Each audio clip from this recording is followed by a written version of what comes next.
Il y a du nouveau au Mont-Sainte-Anne. L'entreprise albertaine Resorts of the Canadian Rockies va investir 50 millions de dollars, puis elle est même prête à passer ses premières commandes pour remplacer ses remontées mécaniques.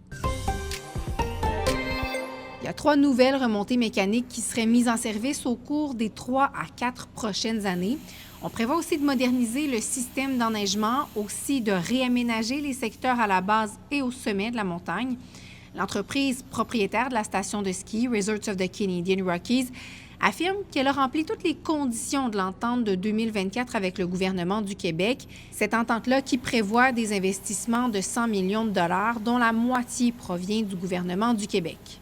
RCR maintient qu'elle va rester gestionnaire de la montagne, sauf que du côté du gouvernement, on n'est pas aussi catégorique. Je vous rappelle qu'avant les fêtes, le gouvernement menaçait de retenir ses investissements et n'écartait pas l'expropriation de RCR quand des bris mécaniques ont forcé le report du début de la saison. C'est arrivé à 2 reprises.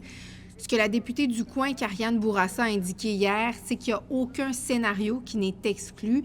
Et je la cite, elle dit qu'il est essentiel que les engagements pris par RCR en matière de sécurité et d'investissement soient respectés dans le cadre de l'entente.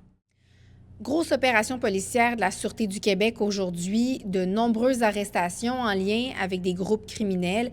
À Québec, en Chaudière-Appalaches, au Bas-Saint-Laurent, il y en a eu en Montérégie et au Saguenay-Lac-Saint-Jean. On parle de proches d'Albois-Vin. Ça, c'est l'un des criminels les plus recherchés au pays.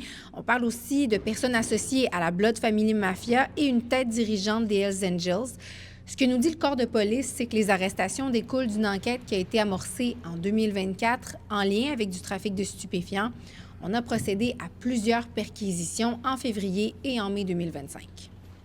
On termine là-dessus. Québec et Ottawa se sont entendus sur la façon d'accélérer la construction de nouveaux logements au Québec. Ottawa va verser près d'1 milliard de dollars au gouvernement du Québec dans le cadre du Fonds canadien sur les infrastructures liées au logement, comme les égouts, les aqueducs. Les gouvernements se sont aussi entendus quant à la nouvelle agence fédérale Maison Canada qui a été mise sur pied pour financer des projets de logements sociaux et abordables.